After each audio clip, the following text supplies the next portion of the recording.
Pour finir, Papa Alf Lukao. Mon père, my father. Lui, je ne peux pas le citer au même titre que tout le monde. J'honore les pères et les mentors, mais mon père spirituel, c'est l'homme que j'aime le plus au monde sur la terre. Mon père spirituel. J'étais en Hollande, je devais travailler. Celui qui m'a invité m'a dit, papa, on a besoin de voir le prophétique, on veut les prophéties, on veut les... J'ai dit, ah bon? Il dit, non, papa, tu prêches déjà beaucoup ici, les gens veulent entendre Dieu, les parler, tout ça. J'avoue que j'étais pas très... On est rentré à l'hôtel avec ma femme, il a quitté la chambre, on n'avait que 2 heures pratiquement, ou 2 heures et demie, pour être prêt à la réunion. Bon, une église des Néerlandais, l'apôtre de l'église, il est du Suriname, c'est à côté de la Guyane française, c'est une île, donc les gens là-bas, tu ne les connais pas, c'est pas au Congo, hein. Et mon père spirituel me dit, je vais t'appeler et prier pour toi. Il m'appelle directement, je me mets à genoux, j'ai dit à ma femme, viens, et mon père a commencé à prier pour moi. Il a prié, il m'a béni, il m'a béni.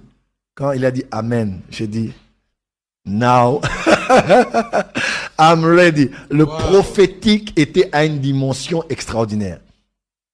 Mon père spirituel, c'est l'un des hommes qui écoute Dieu clairement dans ma génération. Je ne pense pas qu'il y ait un homme qui écoute Dieu comme mon père spirituel écoute Dieu. C'est un peu exagérant. Je ne parle que de mon père, tu peux parler du tien aussi. Mon père spirituel, c'est l'expression parfaite de l'amour de mon Dieu, mon Père, à mon égard.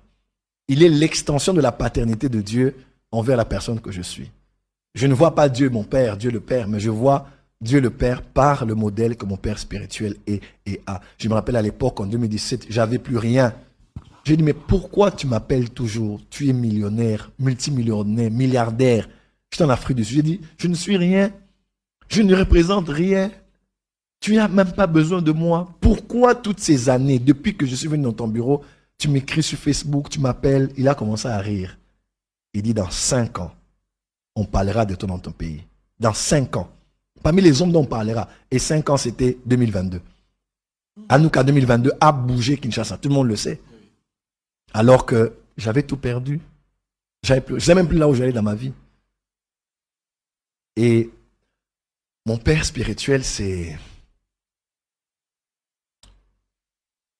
l'extension terrestre du ministère de Jésus-Christ. Oui.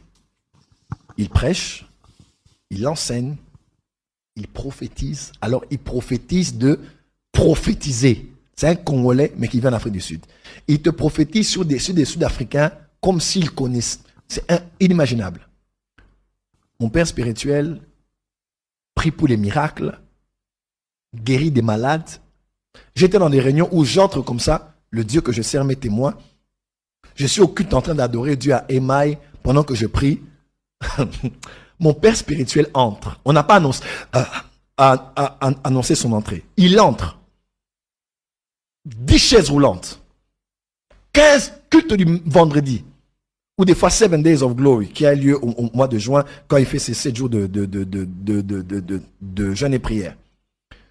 10 chaises roulantes, 15. Une réunion, on a été là, il y avait à peu près plus de 200 chaises roulantes.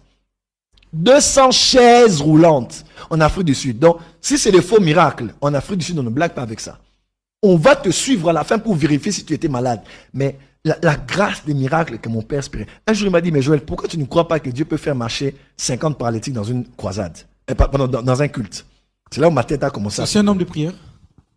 Mon père spirituel est le plus grand intercesseur que je connaisse. À part ma mère et mon épouse,